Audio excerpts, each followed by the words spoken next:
kita jangan underestimate terhadap Mas Gibran ya. Ada ekonomi digital yang tentu menjadi tema bagi anak-anak muda gitu ya.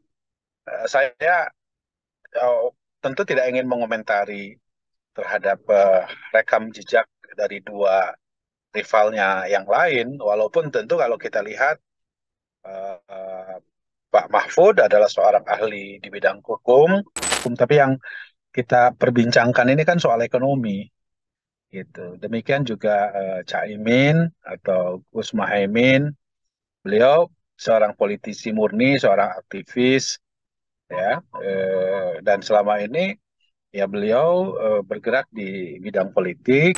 Ya, food estate kan itu bagian dari ikhtiar kita untuk mendorong supaya Indonesia memiliki ketahanan pangan, karena tentu keinginan dari Presiden Prabowo sendiri dan Mas Gibran adalah kita ingin mendorong swasembada pangan gitu ya.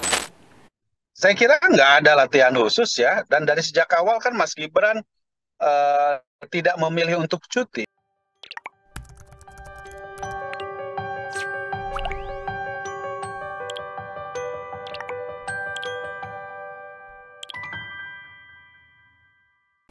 Halo, selamat malam Tribuners, kembali dengan On Focus Tribun News bersama saya Via Billy. Tribuners, debat kedua Capres-Cawapres peserta Pilpres 2024 akan digelar pada 22 Desember 2023 Jumat mendatang.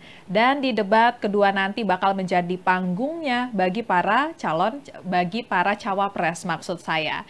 Dan ada Cawapres Mohaimin Iskandar, Caimin, kemudian Gibran Rakabuming Raka dan juga Mahfud MD yang akan berdebat. Dan format debatnya masih tetap sama, Tribuners, seperti debat perdana kemarin, namun lokasinya nanti akan diselenggarakan di Jakarta Convention Center atau JCC Senayan. Dan di debat kedua ini, tema debatnya soal ekonomi, Tribuners, yakni terkait dengan ekonomi kerakyatan, kemudian ekonomi digital, keuangan, investasi pajak, perdagangan, pengelolaan APBN, APBD, infrastruktur, dan juga perkotaan. Dan malam ini kita bakal ngobrolin persiapannya Cawapres Gibran Rakabuming Raka jelang debat pada Jumat nanti. Dan kita bakal ngobrol dengan anggota Dewan Pakar Tim Kampanye Nasional TKN Prabowo Gibran, ada Kang Aceh Hasan Syazili yang malam ini sudah tersambung dengan kita melalui Zoom. Halo, selamat malam Kang Aceh. Selamat malam, Assalamualaikum Mbak Via. Waalaikumsalam, Kang. Apa Kabar kabar? sehat ya, Kang? Wah, kita sama-sama nanyain Baik. kabar nih. Alhamdulillah, kita sama-sama sehat ya, Kang, karena ini ada momen yang akan menarik juga hari Jumat, ada debat Cawapres ya, Kang, ya, 22 Desember 2023, temanya soal Ya, ekonomi. Ini jadi kiprah perdana buat Mas Gibran melakukan debat dan sejauh ini bagaimana persiapannya, Kang? Boleh diceritakan kepada Tribunars? iya, sebetulnya Mas Gibran Rakabuming Raka tidaklah eh, baru ya untuk melakukan debat, karena kan beliau juga adalah wali kota Solo, dan di dalam proses pemilihan kepala daerah di Solo kan ada mekanisme yang dilakukan oleh para calon kepala daerah. Salah satunya adalah dengan debat antar calon kepala daerah waktu itu. Walaupun tentu spektrum dari debat kali ini berbeda dengan saat saat debat calon presiden dan wakil presiden yang dilihat dan ditonton oleh seluruh rakyat Indonesia. Namun demikian tentu Mas Gibran eh, bukan pertama kali untuk berdebat ya, dan kita tentu Mas Gibran juga mempelajari dan menguasai tema-tema yang akan jadi bahan perdebatan di dalam debat malam ini, dan tema tersebut kan sesungguhnya adalah sesuatu yang saya kira biasa juga menjadi bahan perbincangan dan ranah yang selama ini juga dilakukan oleh Mas Gibran, yaitu soal ekonomi ya. Mas Gibran juga selama ini sangat akrab dengan tema ekonomi digital gitu ya.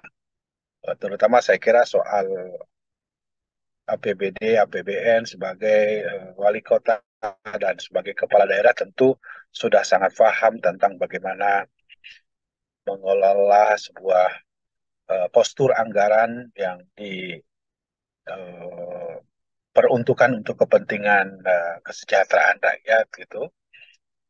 Juga soal tema tentang investasi, perdagangan maupun tentang pajak gitu ya. Jadi saya kira tidak ada persiapan khusus yang dimiliki oleh Mas Gibran. Mas Gibran sendiri saya kira sudah sangat akrab dengan tema-tema yang selama ini uh, beliau berinteraksi sebagai wali kota di Solo gitu. Gitu Mbak Fia. Baik Kang Aceh, jadi kalau misalnya soal tema ekonomi ini sebenarnya kalau kata Kang Aceh, Kang Gibran juga megang banget ya untuk tema ini. Walaupun banyak yang Betul, cukup betul. meragukan karena dibandingkan dengan dua cawapres lainnya, mungkin pengalaman Mas Gibran yang masih singkat ya Kang Aceh ya. Ada Pak Mahfud dengan pengalamannya, kemudian ada Caimin juga dengan pengalamannya. Dan ini bagaimana dari pihak TKN untuk menjawab tantangan atau menjawab eh, nilai negatif gitu ya dari masyarakat soal Mas Gibran yang masih belum pengalamannya sebanyak Pak Mahfud dan Caimin. Iya, tentu orang boleh saja untuk menilai dan saya kira kita jangan underestimate terhadap Mas Gibran ya. Karena Mas Gibran adalah anak muda yang sekali lagi sangat uh, akrab dengan tema soal ekonomi, ekonomi digital, ya, soal perdagangan, soal uh, hal-hal yang nanti akan jadi perdebatan. Dan satu hal bahwa Mas Gibran selama ini juga sudah sangat akrab dengan ekonomi digital yang tentu menjadi tema bagi anak-anak muda gitu ya. Saya eh, tentu tidak ingin mengomentari terhadap rekam jejak dari dua rivalnya yang lain, walaupun tentu kalau kita lihat eh, Pak Mahfud adalah seorang ahli di bidang hukum, ya.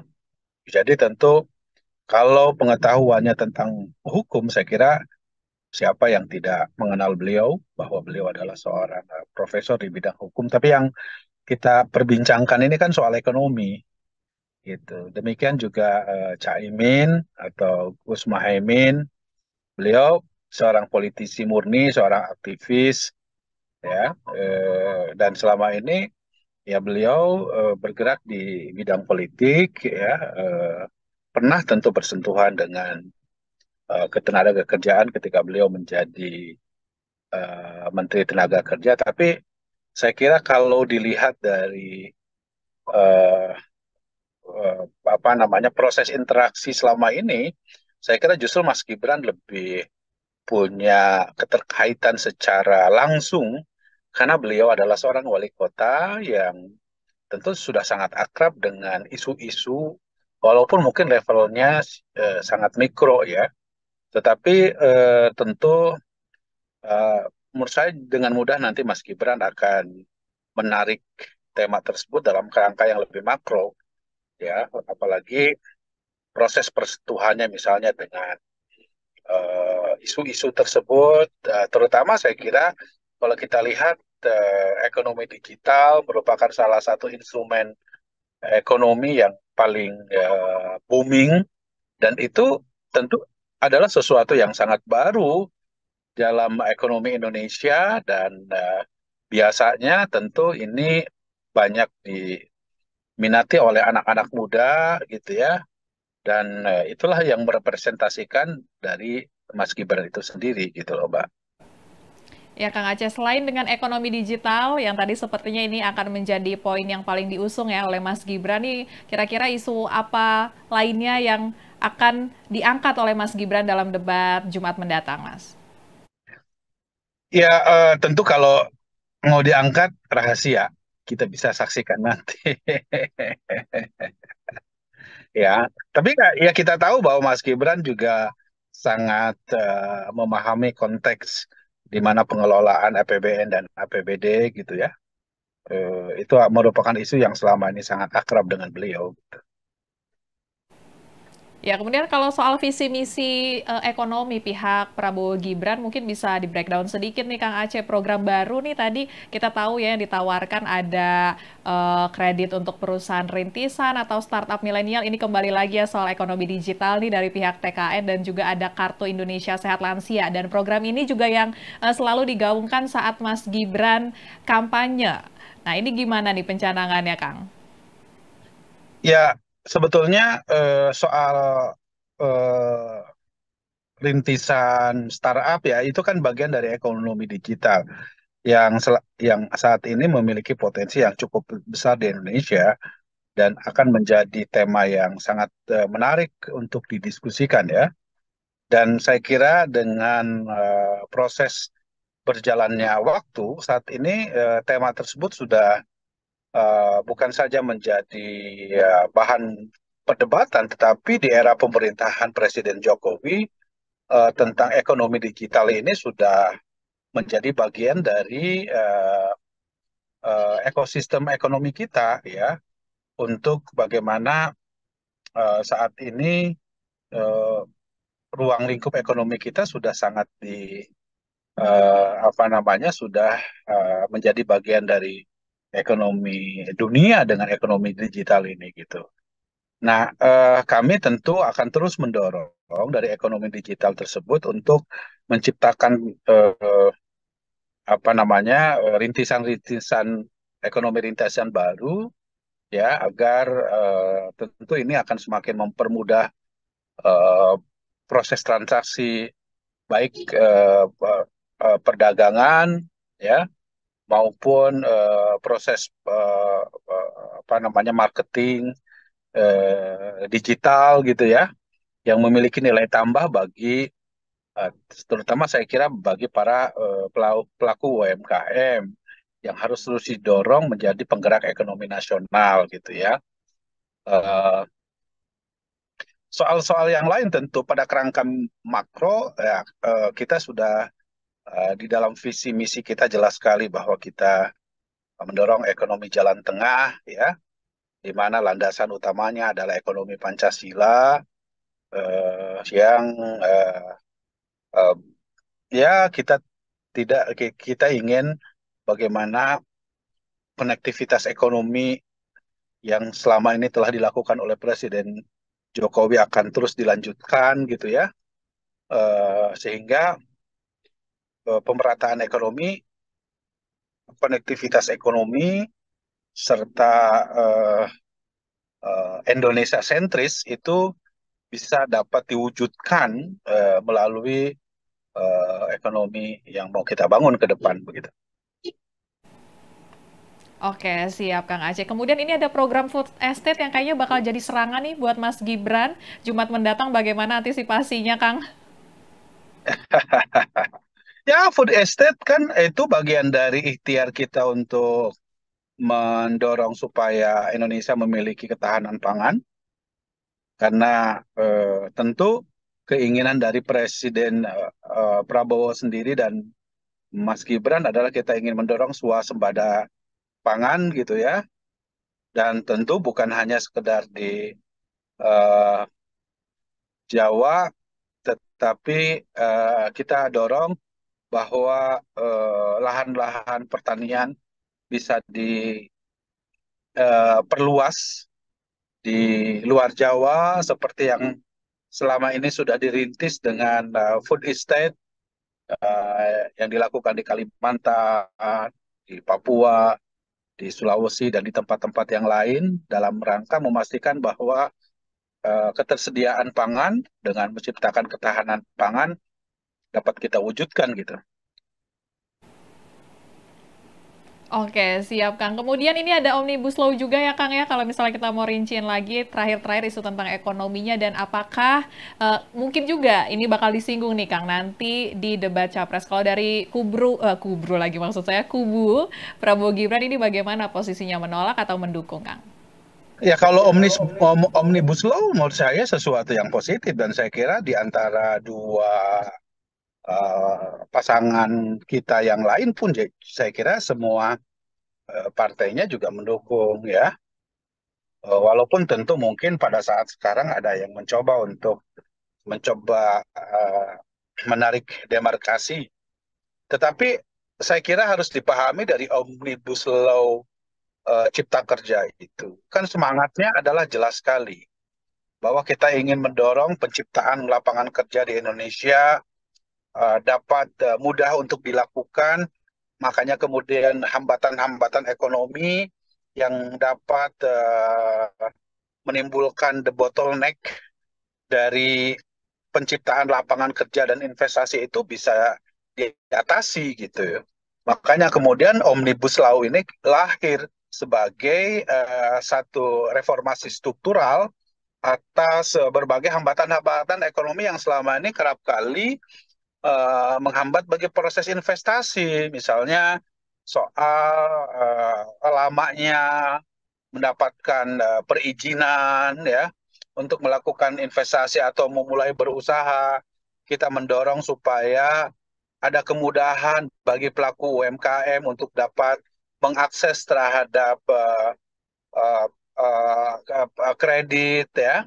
Kemudian hambatan-hambatan yang lain yang menimbulkan ekonomi kita menjadi mengalami uh, ya tidak kompetitif ya, di tengah persaingan global yang luar biasa saat ini gitu. Ya baik Kang, kemudian nih kan kita mau bahas lebih rincinya lagi nih mengenai tanggal 22, apakah akan libur sehari atau 2 hari gitu Kang besok dan lusa jelang debat untuk persiapan latihan Mas Gibran? Saya kira nggak ada latihan khusus ya, dan dari sejak awal kan Mas Gibran eh, tidak memilih untuk cuti. Beliau tetap bekerja di kantor wali kota, melayani masyarakat gitu ya. Jadi pada hari-hari kerja beliau tetap bekerja untuk memastikan agar layanan kepada warga tetap dilakukan oleh beliau. Dan saya kira kalau persiapan debat tentu mereview kembali apa yang menjadi tema-tema dari debat itu tentu akan dilakukan oleh Mas Gibran. Baik Kang Aceh, kemudian apakah akan ada sesuatu yang khusus gitu Kang dilakukan Mas Gibran? Misalnya mohon doa restu nih dari orang tua ya kan kerap terjadi, apakah bakal minta Ya, restu dulu gitu ke Pak Jokowi Kang? ya, saya kira sebagai orang tua tentu beliau pasti akan minta apa namanya restunya lah kepada orang tua ya, gitu. Ya baik. Nah, soal penampilan dan nanti yang bakal diajak itu udah ada bocorannya belum sih, Kang? Kan kalau misalnya Belum, kemarin kita lihat ya, Kang, ya di belakang tuh nama-nama besar gitu yang dibawa. Kalau nanti hari Jumat gimana, Kang? ya saya belum bisa memastikan bagaimana teknis dari proses debat nanti, eh, karena tentu hal tersebut masih sangat dinamis dan tergantung dari perkembangan. Oke, dan terakhir nih, Kang, apakah ada evaluasi, Kang, dari debat perdana supaya di debat mendatang nggak diserang lagi gitu, Kang? Ya, saya kira yang paling penting debat itu kan bukan untuk saling kalah mengalahkan ya, tetapi debat itu kan substansinya adalah bahwa masyarakat bisa mengetahui secara mendalam terkait dengan apa yang akan ditawarkan dari program-program yang eh, dibahas di dalam debat tersebut ya, bukan saling apa menyerang antara satu dengan yang lain ya. Kan kita ini kan bukan mau kalah atau menang, kan kita ingin memberikan yang terbaik buat masyarakat ya. Tinggal nanti kemudian masyarakat bisa memilih mana konsep program maupun visi misi yang paling mungkin untuk bisa dilakukan untuk membuat Indonesia ini menjadi lebih baik begitu. Baik, Kang Aceh, terima kasih ya ngobrol-ngobrolnya malam ini, Kang, soal persiapan Mas Gibran nih jelang debat 22 Desember 2023 mendatang. Oke, Mbak. Ya, Terima Kang Aceh kasih. selamat beraktivitas kembali. Nanti kita ngobrol-ngobrol lagi ya, Kang, setelah debat. Monggo, monggo, monggo, monggo. Oke. Makasih ya. Siap, sama-sama, Kang. Ya, Tribuners, itu dia obrolan kita dengan tim kampanye nasional Prabowo Gibran, ada Kang Aceh Hasan. Tadi kita udah ngobrolin persiapan Mas Gibran ya, jelang debat 22 Desember 2023 mendatang. Kita sama-sama menanti Tribuners apa saja yang bakal terungkap nanti di saat debat 22 Desember 2023. Temanya yakni membahas mengenai ekonomi nih Tribuners. Tadi saya sudah sebut juga di awal, ada ekonomi kerakyatan dan ekonomi digital. Kemudian ada keuangan, pajak, perdagangan, APBD, infrastruktur, dan perkotaan. Nah, jadi kalau misalnya Tribuners mau tahu bagaimana para cawapres, visi misi mereka soal ekonomi, dan mungkin gagasan-gagasan yang baru yang akan dikeluarkan pada debat, jangan lupa untuk menyaksikan debatnya nanti 22 Desember ya Tribuners ya. Kalau gitu saya Fiatio Konibili pamit undur diri malam ini. Jangan lupa saksikan informasi terupdate lainnya hanya di kanal YouTube Tribun News. Sampai jumpa.